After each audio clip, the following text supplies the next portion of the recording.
think we're about ready to get started. Just before we do, just a few bits of housekeeping for our attendees. There's a Q&A box in the webinar, so we will be taking questions at the end of the session, as well as throughout. So please feel free to drop any question you might have in the Q&A box, or feel free to drop it in the chat. We will be monitoring both throughout.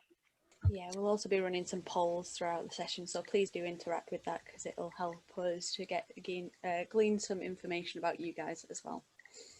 Joe, do you think it might help just to perhaps give an overview of yourselves, obviously, at Access Planet?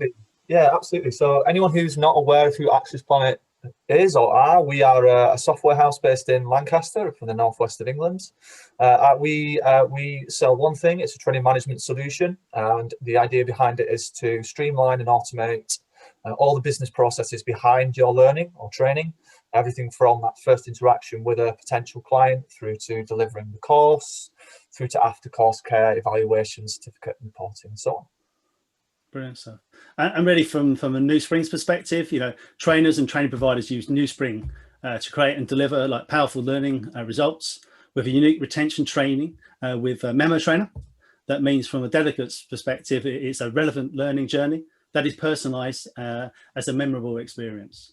So, we find that obviously resonates very well.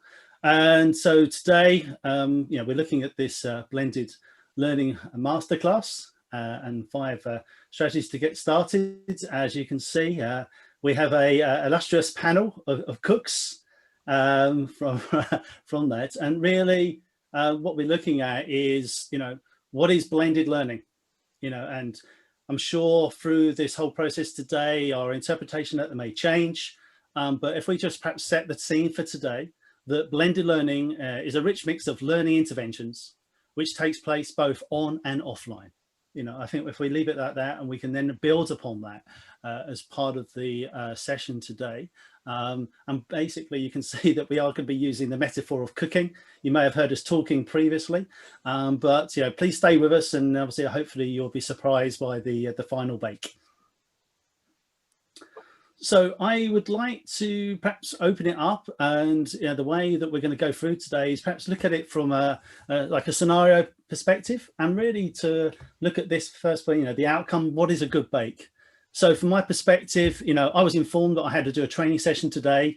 I'm not prepared. I became anxious. I questioned whether I was equipped with the right skills, the knowledge, and so my first thing is that I reached out for support. And, when I got hold of the support eventually, I turned around and said, Paul, don't worry about it. Do not worry about it. Tomorrow, they would have forgotten the majority of the training session. So I thought, hey, strange behavior. But so then I got to think, to myself, is that a good use of my time, of costs involved in doing something like that? So really, I took upon myself really to look at it and change these attitudes and look at how I could differentiate the business, the culture. So hopefully you remember some of today's session from that. And what I've done here, as you can see, some of the bullet points is when we're talking about this, everyone will say why. So why should we engage? So what I've done here is just really looked at some of those measurements of success, and hopefully we can build out some of these sort of stories as we go through today's session and actually have fun whilst cooking. And obviously using our instructions, from the menu that's provided, and obviously look at the recipe that's obviously built inside, obviously, the cookbook. But hopefully, if these sort of things resonate with you, how can we differentiate ourselves perhaps as a training provider?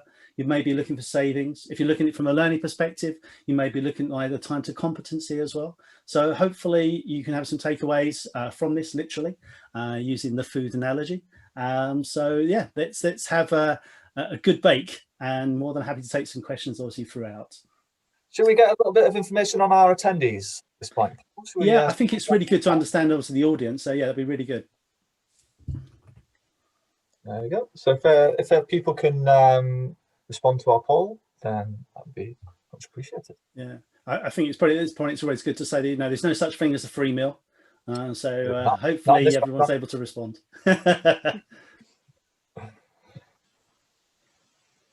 you did say that we're going to get all the audience to actually to manage the whole presentation today, rather than us actually look at obviously the cookbook. So yeah, they've got more in store. Absolutely.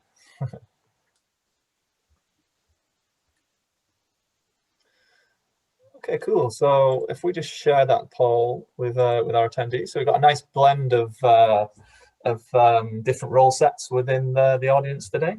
Mm-hmm. So obviously looking at that information, that obviously gives us a good ingredients obviously for today. But I'd probably be thinking about, what type of organizations they are as well. So, perhaps we can ask them to look at this second poll as well. Yeah, absolutely. Let's just quickly on to question 2.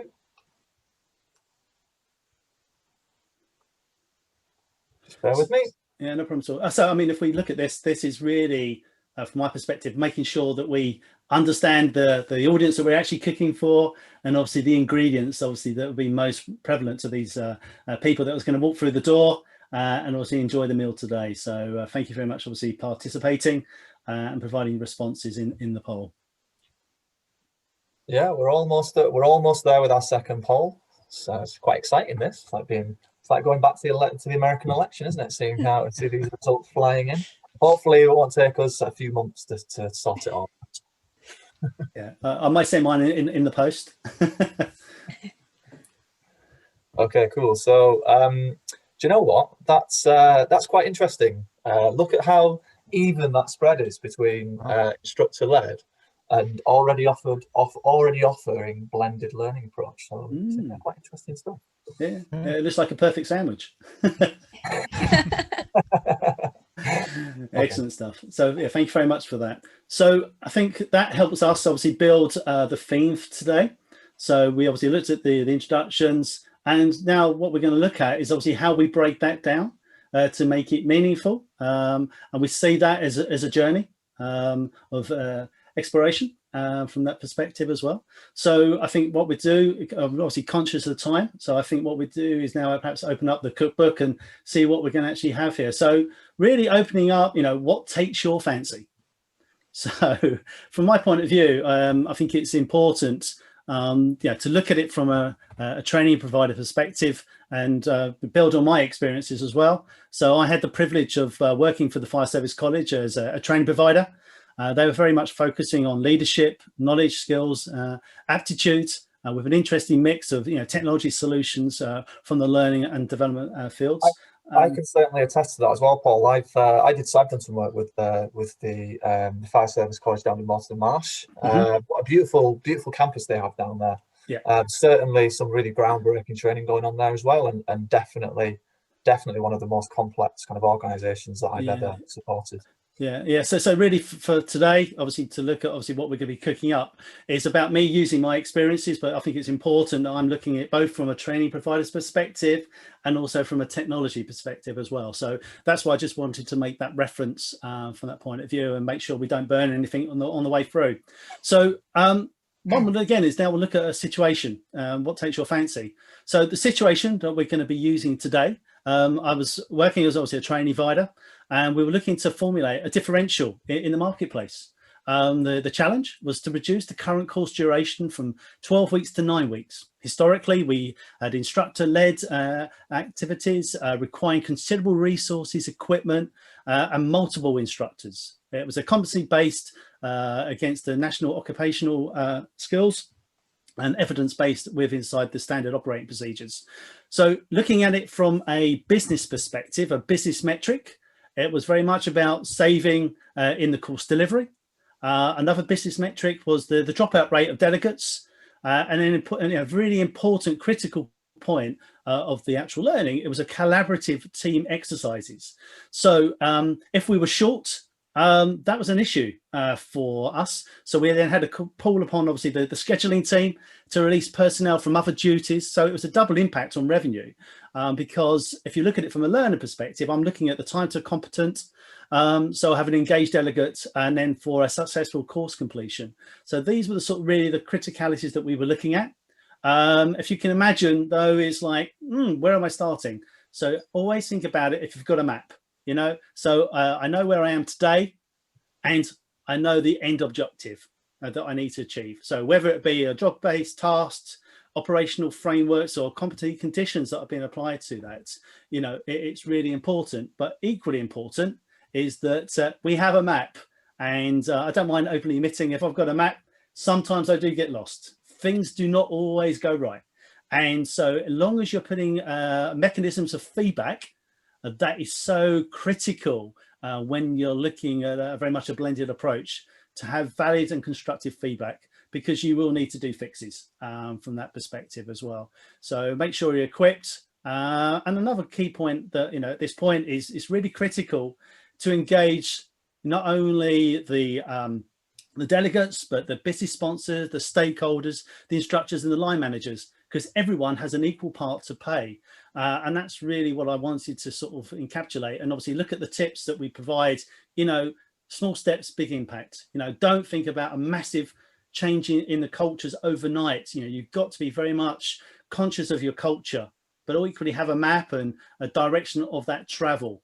And really from the, you know, from a travel perspective, you know, what we want to really see is that what is going to be the next step. So the next step could be selecting your ingredients. So I mentioned, you know, being conscious of your culture is so important. Why? You know, you may get the feedback, well, you know what, we've always done it this way, which is very true. But we know that everyone now is facing challenging times. So really the old ways don't open up new doors. We have to think about things differently. So if we can take about that point, and as I mentioned, about engaging obviously with, you know, the business sponsors, the stakeholders, the delegates, and line managers, you know, and you know, and very much to the point we're going to use now here, is conducted interviews with the instructors, you know. And you know, this is a point really to what I'm trying to explore, is that talking to people that could be your potential participants, your delivery mechanism is so important. So part of this exercise, I took upon obviously to interview every stakeholder of inside that operations, and talking to the instructors. You know, I found that they were frustrated. They were not being listened to, but what was equally important, that they had great ideas for improvement. Then they said, well, you know, the equipment fails, it's not meeting our objectives. You know, resource availability is an issue. And at the end of the day, the instructors, you know, they had to create feedback to the delegates and action plans, which was consuming hours in the day and sometimes evenings. So not happy whatsoever. So, you know, and plenty of paper chasing at that point, you know, for that thing to really come through to it. So delegates, you know, they were sort of providing feedback, and initially, you know, the experience is, yes, it's, you know, it's great. But then you always get back to the old happy sheets of like, you know what, yeah, I'm dissatisfied with the food and the venue, you know, on the happy sheets. We take that, you know, we have to sort of take that feedback and obviously change. But one thing that was quite apparent in this particular situation, talking to the instructors, that they said, you know, no progression in repetition. I'm thinking, okay, that's not a language I actually understand. What does that really mean? So in the context that we're talking about, the ingredients they were using was not agile to reflect change in difficulty, you know, a difficulty of tasks at scale. So we basically had to break that down. So when we were talking about it, the ingredients we're talking about here is like, you know, repetition, the memory recall is so critical in the learning. However, you know, the scenarios they were using were expensive, operational costs for the equipment, you know, requiring those instructors. And there was a lot of wasted time, obviously, with the delegates, you know, just waiting around to practice their learning. Never mind the environmental costs of water literally just going down the drain. So there had to be a better way. That better way was a blended way. The use of offline, online, questioning, testing, e-learning, feedback that was dynamic, perhaps using media such as video, discussion boards, simulation, and don't forget everything, what we all like as well, is have a good chat over the tea break as well. So make sure that in any program, make sure you've got some good breakouts and some good tea and biscuits. So really the breakdown from what we're looking at here really is that the training plans, you know, look at the frequency, the importance and difficulty of the training, and alternative ways to deliver, not at the expense of quality and the delegate experience. You know, stressing, again, we talked about some of the business metrics here. You know, the course delegation completions was a business metric for final payment for them.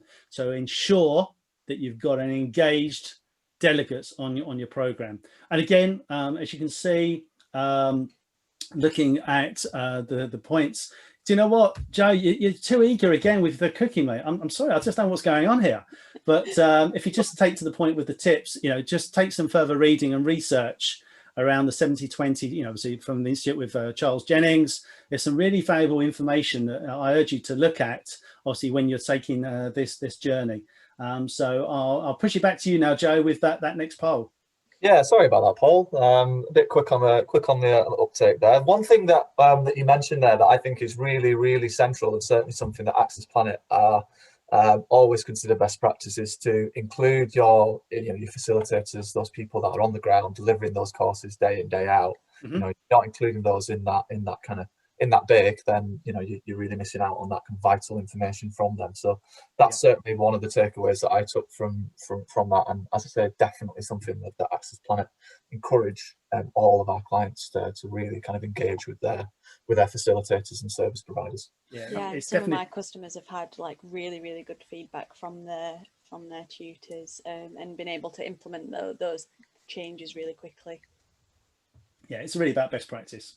So yeah, definitely so. So yeah, so I think obviously leads quite nicely into, from the perspective of everybody here today, about your own learning interventions. What do you see predominantly? I think it's really important just to take this point in time to think about that. It's not all about technology. The fact is that I know many organizations are still very much paper-based. They produce handbooks, obviously, for the new starters, or the right through to the other way. You know what? I was talking to a team in America. We have a PDF. That is our training. So that's fine. That's great. You've got a great structure, but now you need to bring it to life with different interactions. Even if it's how do I appreciate, obviously, the good comprehension that you've got of a particular class. Ask them to record it and then send it back to the instructor or the facilitator on the program. So yeah, Sarah, we obviously got a good response here again. Yeah, interesting to see preaching to the converted to the 14 people are already offering blended. That's absolutely fantastic. Plenty of people still with instructor-led classroom-based training, which certainly jumps out to me, and e-learning there as well, quite high on the uptake. Yeah. I wonder if the e-learning and online stuff has taken an even bigger surge this year, especially. Yeah, I mean, I certainly think with the current kind of situation, that's it's a real opportunity to innovate. It's thrust upon us. We have to be dynamic. We have to make change, but that doesn't necessarily have to be a bad thing. But innovation comes out of these kind of times. So yeah, I think there's been some really big changes actually of mindset within the industry, and I think that's only going to continue to into next year and beyond. Yeah, and I saw the pip there obviously from Lee Inskip as well. So yeah, a very valid point that actually Lee just made as well. So and hi Lee, I haven't seen you for a long time. So that's really good. So thanks for that participation at that point. So I think perhaps let's move through the cookbook and see what we can actually start to sort of construct at this point. So what we're looking at here is very much the preparing of the course. So from my point of view, there's some really strategic steps that we have to look at. So it would be analyze first, apply what works, make sure you use innovation, which then basically gives you a blend that's reality, and the blended learning, then it will equal the savings. So if you can follow some logical steps, a systematic way of training is very key. So what it is like, how do we change? We have to, before you change anything, make sure you can measure it. So I would say, first point is that first conduct an assessment. Look at the prerequisite of the knowledge, the skills of the delegates. Look at it as perhaps a screening process. And a testing of those different interactions could be anything from open questions, multiple choice, all different styles to meet and obviously support your delegates, because we all learn in different ways. So it could be like you may want to use like a visual stimulation, matching questions, as I talked about just a minute ago, the use of video. If we've got a problem, where do we go? We always look perhaps for a video. But obviously in this scenario that we're talking about, we also had the capability of having physical testing. So from my perspective, what a great blend you can actually have. I'm not saying that every day now at work, we're all going to do 15 minutes of exercise. But what I'm saying is that get the right blend for you as an organization. very much so. And that will probably come on to our next workshop. We'll be looking at a marathon, not a sprint, for organisations, looking much for a blended approach. So what we're looking at here is a structured approach that is looking at it very much from a situational awareness of the environment to reflect the real world. So it has to be relevant. You know, that is one of the critical things here that we're taking through. It's got to be relevant to the delegates. So we have organizations that branding is important. So you're taking ownership, that it is very much a personalized learning journey. The theory of concept, and in this context, you know, they was looking at chemical composites as well. So you're bringing in the science, and then they were looking at the decision-making model as well. So there's, you know, very much the technology, the science behind it, and obviously the motivations. So, but build that all together, you're having very much like a team concept of collaboration for problem solving, you know, and the training, you know, has to be relevant and progressive repetition as well. So look, keep reinforcing it with lessons, with learning and assessment. And the critical thing is, don't keep giving them the same information because it's not progressive.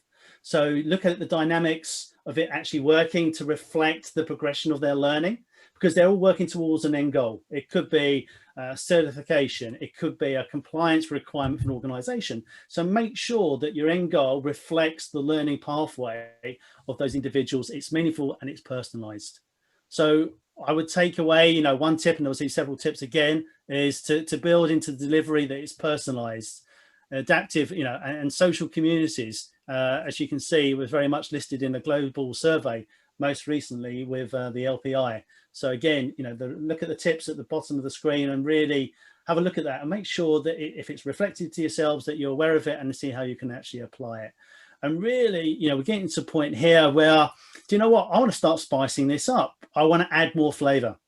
So Joe, fantastic for that prompt. But what I want to look at is, you know, from my perspective of looking at how we're getting to a good bake, you know, a great bake, an award-winning bake as well. It is looking at the flavoring and so the essence. You know, we would now just complete a deep dive to the preparation of the course. It's mapped to the learning objectives, the critical tasks, you know, for the right blend of the environment at the right time in the learning. We did take one instance actually. You know, I said, you know, do you know what? We don't always get it right first time, and it's good to learn from the learnings. So a situation that I was aware of as well is that there was an idea to replace obviously the real life scenario with a computer simulated environment. You know, it was leading technology, wraparound vision, avatars, and the interactivity was based on behaviors. However, it was technology leading, not client leading. So just because it's got all the bells and the whistles doesn't mean to say it's going to address the core competencies and the practical application which is required. So yes, they were thinking they're making savings because it was, oh, it's computerized, it's going to save the money. No, not at that time. So be careful when you're adding spice to your ingredients. I think it's one of the critical things that I would like to sort of reiterate at that point. Not, you know, there's got to be a reason for why you're adding that flavor. Absolutely. And also, you know, it's like all of us, you know, the ingredients can also be used in multiple recipes. So one thing that I have learned as well is that, do you know what, I'm doing, I'm putting all the ingredients together. I've got one bake here that's, you know, it's a lovely rock cake. The next time it's going to be a Victoria sponge, but there's some of the same ingredients, but I want to repurpose those as well. So one thing that I have learned as well is that the approach to look at it very much as a modularized approach. So you could have a template and then you may have issues with like version control or something like that. So the fact is, if you've got a central area that you're going to the storeroom to get your ingredients out of, just think about how that could be applied. Because if you're looking at a training portfolio and you've got loads and loads of training and you've got the same instance happening in one course, and you go and recreate it again, well, that's not a good use of the ingredients. If you've done it before, then just reuse that again in a modularized approach to be effective and cost effective in your delivery. So those are the sort of key things I've been thinking about, obviously, when I've been making my bake. Again, you know, we look at the tips down there, because, you know, the fact is of adding the flavor, the critical thing is I want to make it memorable. I want to come back again. I really enjoyed the taste of that, so I want another bite of it. So when you're actually cooking up a storm and whatever they may be in your bake, think about it from the end recipients of, is it going to make them come back again? Make it memorable. And equally bring your whole team with you. Don't just do it in isolation, involve all the team. And I'm sure then that will obviously help you with the design and the structure of your bake, very much, but keep it modularized from that perspective. So, you know, this is making me hungry in some respects, and I'm getting to the point I want to start serving something up. So what we're looking at now is what happens next. You know, we've gone through, we've looked at the ingredients, how we apply the ingredients. We've looked at the environment we're actually going to provide this in as well. So, but how do we know? How can we validate it? So one thing that you can look at is obviously looking at it from a test, pilot your courses, pilot your bake, but also consideration definitely must be given to the technology, the science, and the motivation. So in the world that we live, we're in a world of acronyms and assumptions. Yeah, so you will hear terminology of TMS, so your training management system. Yeah, if you're looking at, oh, I need to get an LMS because that's what everybody else has got. Well, what we're talking about is very much that whole learning experience and a platform for that. And we know that the value of having a TMS involved in our organization to provide that holistic support for us to be effective. But equally, what we have to think about is the experience that we're going to take once we walk through that shop and we have all those cakes. How am I going to know which one I'm going to take? You've got to make sure we can actually do a bake that is differential, very much obviously in the market space. So that's the element of the technology, the science. So one thing that I've taken from my experience is ensure it's educationally sound, based on theorists, you know, the forgetting curve. You've got Dale with the learning cone as well, and Bloom's taxonomy. There's so many things out there. So research is so important, and get the right mix. And, you know, when we've been talking about piloting, you know, make sure that the people that are piloting reflect obviously the end delegates. So when we're looking at it from a point of feedback, you know, some people struggle. Sarah, you know, gives me, shall we say, feedback, but I wouldn't say it's always very constructive.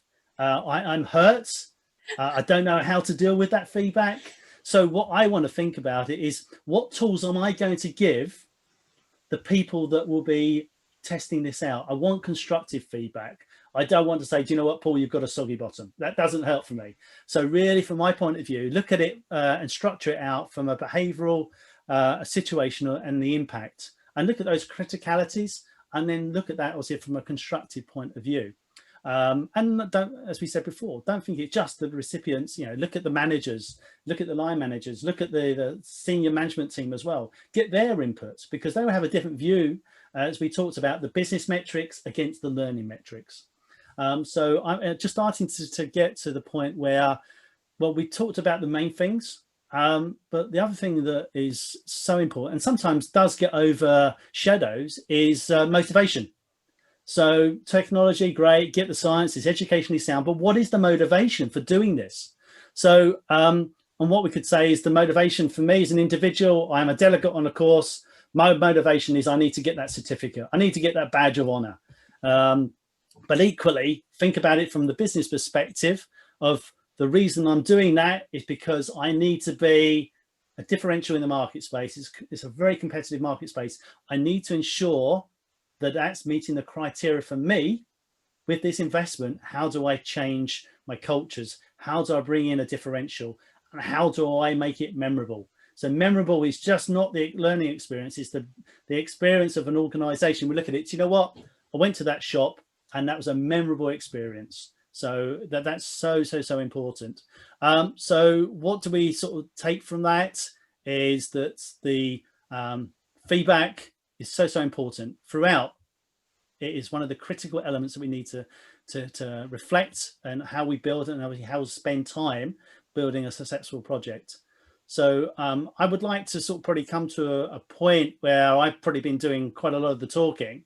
And I really wanted to sort of give you the opportunity to sort of think of other sort of questions or other thoughts along that process. But equally, we're getting near Christmas. And from my point, you know, how I would like to sum it up, and like, as I said at the beginning, it has to be a memorable experience. So we're basing it today on a cookbook. You know, I don't know about you at Christmas, but, you know, I love to give out a gift. And sometimes, you know, there's no better present than a cookbook. So what we're going to do for you today, we want to give you a personalized gift. And please, we have a QR code on the screen. You may have your phone available for yourselves, but equally after this webinar, we will send you a link so you can get that free resource. Because I was talking to Joe, and I'm not saying Joe's tight, but he's got quite a large family. And I think you want to give out 5 copies to your closest loved ones. Is that correct, Joe? Absolutely. Don't worry, I am tight, Paul. I'm from the north of England. I'm very tight. So yeah, everyone in my entire family is now getting the blended learning cookbook for Christmas. Absolutely. But most critically, Joe, as well, is that, yeah, we have the cookbook. So hopefully you remember that part as part of the journey today. But, you know, think about the ingredients. So, yeah, we have the master chef in between that. And really, what are we looking at as the end game? It has to be memorable, has to be fun, enjoy it, but make it a memorable experience. So I just wanted to use the time that we have today to just touch on a few of those things, and we can obviously take a deeper dive or take any feedback or follow up with anyone after this webinar. Cool. Yes, we have had a question through from Gregor in the audience. He's asking, have you given thought on how to evaluate the impact for the online elements if your clients come from a range of customers? Okay, Roy, is that something you want to tackle first, or shall I? Yeah, that's always an interesting question, evaluating impact on learning. Of course, you have the standard, how do you, oh, sorry. You have the standard, how do you feel about the course, what grade do you give the course? But in the end, what you really want to measure is the impact on the job itself. So did the learning transfer to the job? I haven't found the online tool for that yet that really measures that. I think the most important thing is to come back after a few weeks or months, send a follow-up survey, say, hey, did you notice that this training has impacted your work? Why? If so, why? And if not, why not? I think that can be a very interesting question as a follow-up. Of course, one of the most effective things to do is to just go to the job, see how they're doing and how they're acting now. But yeah, when you have a range of customers coming from all different kind of companies and workspaces, that's a difficult one. But following up later, that might be a good one. I don't know if Sarah or Joe have anything to add to that. Some of our customers have found actually that from going into blended learning that they can actually reach more audiences, you know, across the world. I know certainly some of my own customers have now got international clients that would previously have had to travel, you know, to attend the courses. So they found that really, really beneficial. Yeah. And they can use that blended approach to manage that. Yeah, Exactly. I would kind of agree with you, Roy, to a large degree in terms of that kind of feedback process. Impact, you know, 3-4 months after they've taken the course, you know, whatever that kind of time frame looks like.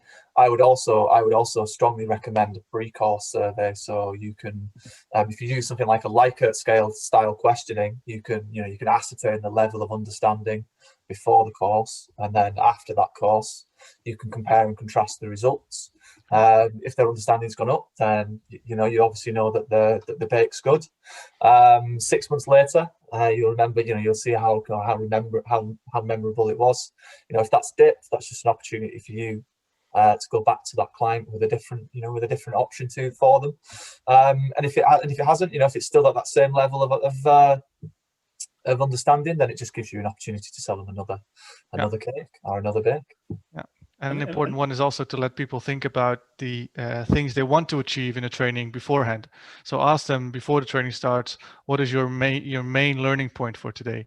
What is your main learning goal? And then let them reflect on that afterwards. And then indeed do that in 2-3 sessions, spread over a couple of weeks, and then you'll hopefully be able to track the progress. Yeah. Perfect.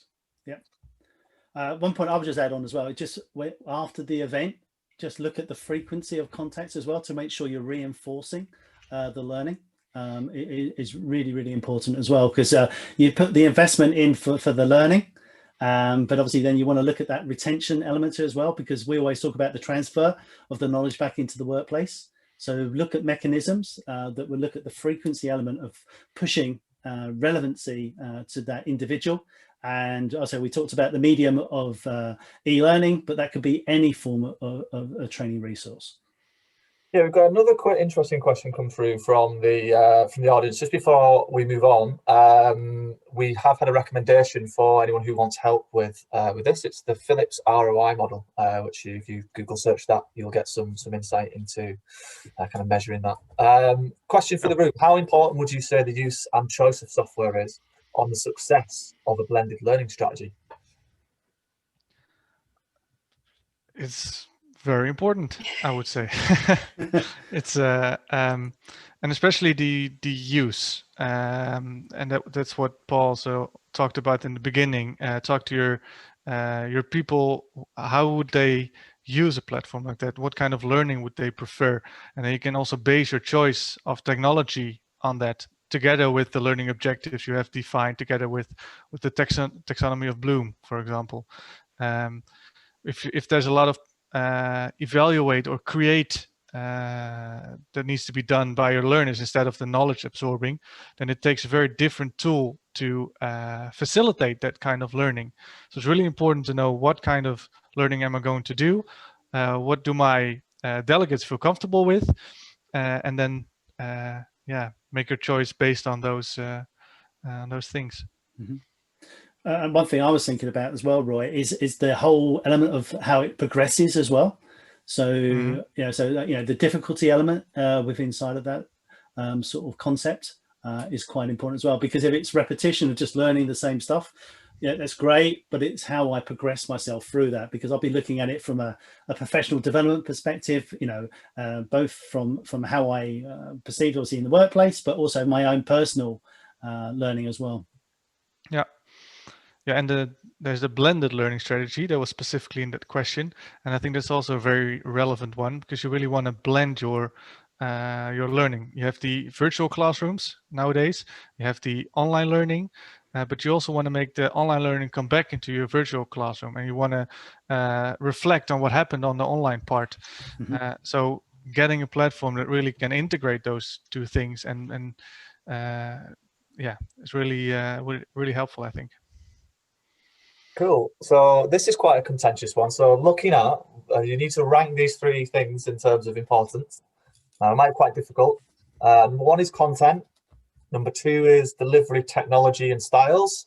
And number three is delivery mix. So how would you rank those three? Which would you put top, second and third?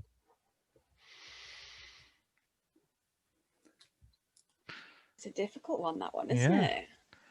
I think they're all intertwined or something. Yeah. I think they all have a really strong impact on each other. Yeah, I mean, you can have a perfect delivery mix, but if your content's not up to par, then is your delivery mix up to par if your content's not? Together with your technology, if you have great technology, but you just make videos where the sound is horrible, then it really doesn't mean anything. Mm-hmm. But next to that, you can have great content, but if it doesn't work on a screen because your technology is not working, well, your content's worth nothing. So I think it's a mix, and like everything, I think there's no right answer to that. Because equally, if you look at the delivery style, the fact is of who are the delegation. The fact is that, I've been, we go to a venue for the training, or I can access it via the computer, or the fact is then I may want to take the lesson plan using like mobile technologies as well. So I think it's really important, when you're designing something, to know as we articulated, around who is the target audience, what are their preferences around the delivery styles, the delivery mix, and the content. Because I think one word that probably can answer that is the relevancy. Yeah. Is how I probably respond to that. Mm-hmm. And that's why that feedback, as we've been discussing, becomes so important about understanding, each one of those kind of elements, and continually kind of getting that feedback from from your providers, from your students, what have you. Mm-hmm. Interesting. Another interesting common comment on the technology side of things is how you deal with different organizations using different tools. So, for example, Gregor's organization, they don't use Zoom. Others use Teams. Some use Adobe Connect. From my standpoint, I think that again is down to your audience. If you are delivering a course to an organization that doesn't use a specific tool that you have, then you need to be able to adapt. Perhaps use their tool. I mean, most of these tools out there will enable an external person to present within that kind of infrastructure. So I think it's just about being adaptable for me. That in terms of what technology you're using and what technology you have open to you. I don't know if anyone else has got any thoughts on that. Yeah, I suppose some of my customers have taken the tactic of just as soon as the customer is sort of booked on the course, communicating what tools to expect, on the day, and preparing them for that. This is what you'll need. This is what we will be using, and then to requesting to get in contact if there are any problems with that, and just making sure that your delegates have got the most info that they can. I mean, Sarah, would you say that it's really trying to set the expectation? So, and obviously then reduce any sort of anxieties, because it may be new technology to them, but not for others. Have you sort of had any experiences around that? Yeah, well, so I work quite closely with a few universities. So obviously they train a range of, students, staff, lecturers and that. So some of these people have never used Teams and Zoom and stuff, so they've got quite a comprehensive guide within their joining instructions on how exactly to access Zoom, how to download it onto your computer, how to set it up, how to test. They've got a really comprehensive guide in there. Mm-hmm. Another thing that I found as well is that if you just go with the Zoom or the Google Meet or something like that, you have to be very conscious as well that that is not replacing the interactions or the immersiveness of the learning as well. So it's very much like this type of session, but if I'm looking at it from a learning point of view, it's still how you're going to provide those immersive experiences is another important factor. So, when we talk about different interactions, make sure that you've actually got that built into your delivery model as well. Yeah. This is another question that's come through, which is quite poignant considering. How do we think the delivery content has been impacted by the kind of work from home environment? Do you think that has had an impact? I mean, from my perspective, it's had an impact, and from my conversations, it's accelerated the thought process of organisations. Do you know what? We're going to do that next year. We've got it in our plan for 2 years' time. Now the situation is we need to do it now because we're being overtaken by the other people that have. But the issue is to make sure that when you do take that step, that you've done your research and you're actually going in the right direction. Is really important, because as Sarah was talking, from an educational perspective of universities, well, they have use of virtual classrooms that has different functionality to using it as a webinar. I was doing a situation with in the aviation sector where it was a simulation business, and they said, we've got a dispersed pilots basically sitting in hotels, costing us an absolute fortune. We have a simulator that's fixed location because we normally have classroom activities. So then it's like, how do we use this technology that we're talking about, but still have the immersive experience? And they were talking about streaming content as well. So again, it's sort of thinking about the adaptations that you want to use to ensure that you're actually meeting the learning objectives from any mechanisms or any media that you actually can bring to the fore. Yeah, it's interesting. We had talking about that. We have an organisation that we work with. They kind of pivoted into online board games in terms of the immersive experience, playing board games online as a part of their kind of learning strategy. Obviously, they used to play them physically and face to face, but they managed to pivot that online, and it's for the idea being that it doesn't affect that kind of immersive experience. You still get the outcomes of the learning is still there. It's just essentially a different medium by which it's been shared. Yeah, and even within webinars and virtual classrooms, there's a big difference, because what we're doing now is, of course, a lot less engaging than if you really do a virtual classroom with, for example, a board game, or really post-its on the screen, working together in a document. You can really make some innovative learning activities in an online virtual classroom. With regards to the question, what sort of software to deliver better content from a resolution point of view? Well, I won't preach for my own choir, but I think one of the other ones is Vitero. I've heard a lot of good stories about that. It's a German-based company who deliver virtual classroom training. And some of my customers have it integrated with a learning journey in a Newspring. So you offer content as videos and some articles before the virtual classroom, and then you go into that virtual classroom, and it offers a range of possibilities to get engaging online learning, and then go back to the learning platform and make that the blend. Cool. Okay, guys. So I think we'll have one more question, because I think we could probably sit on this in here talking for the entire evening. So, final question, and it is: do we think, or does gamification help with retention rate?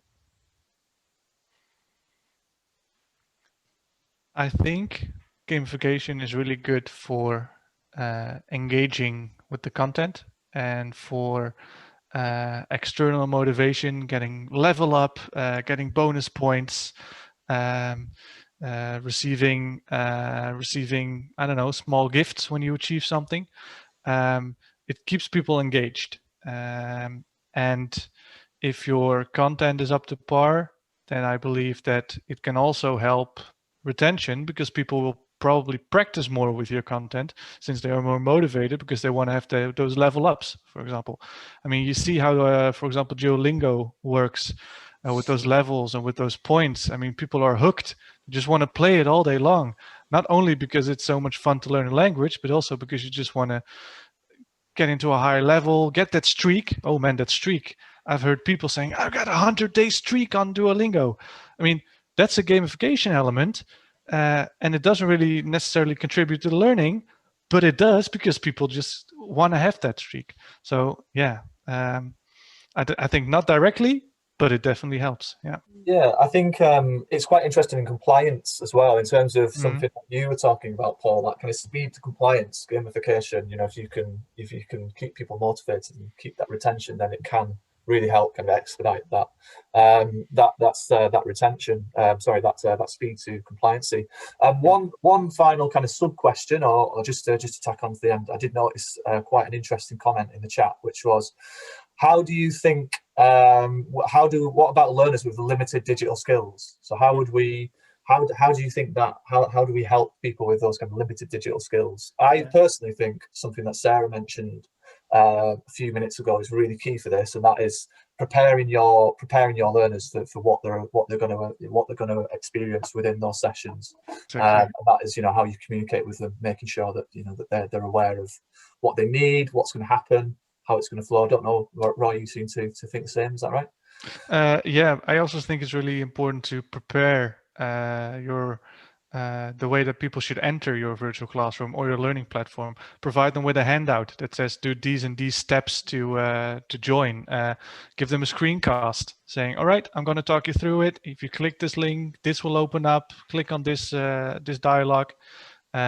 Just try to help them as much as possible. I think that would really help. Another example as well, that I was working with a utilities organization that was every 3 years they have to assess their engineers, and so I was impressed. It was similar to the previous question around gamification. I said, oh, great. You know, obviously we're looking at changes, Paul. Do you mind just coming in and having a look at it and perhaps giving us some advice on that? And he said, we've got some challenges. So I looked at it from a visual perspective. I thought, yes, I get the learning journey. I look at the objectives. He said, yes, but Paul, what you're not thinking about is our target audience. They're engineers, they're persons of a certain age. And I said, okay, where's the challenge? He said, well, look, here we go. We're standing in front of the computer and here comes a Game Boy controller. You tell me if your dad can use a Game Boy controller appropriately. So I think it's about using the right technology at the right time. And some of the other points we talked about, you know, do not breed anxiety into the process. Focus on the objectives, the learning objectives, the assessment objectives, because if you don't and you lose sight of that and then technology takes hold, then you're going to lose the learning process. Yeah, exactly that. Yeah. So yeah, Much flavor. Yeah, absolutely. Yeah. Get that blend. I just got a note that more people can download the cookbook. We've seen a spike in the cookbook download, so thanks all for that. But if you haven't done that, please view the QR code, because I think it's if you like this talk, it's really interesting to read the book. Yeah. What we will do as well, Roy, is anyone who doesn't have a QR scanner, we will send a link out to the blended learning cookbook as well in our follow-up. So anyone who's frantically trying to download a QR code scanner, we'll sort you out later. Exactly. Roy, Paul, thank you. Sarah, thank you for today's session. I think it's been absolutely brilliant. It's been great talking to all of you. Thanks everyone. Bye from me. And yeah, and it's been a privilege to meet you guys and obviously everyone that's on the session today. We look forward to catching up and hopefully provide other information that is relevant to yourselves and interesting. And hopefully do remember, cookbook, get the right recipe and make it memorable. So thank you very much for your time and speak soon. Take care, everybody.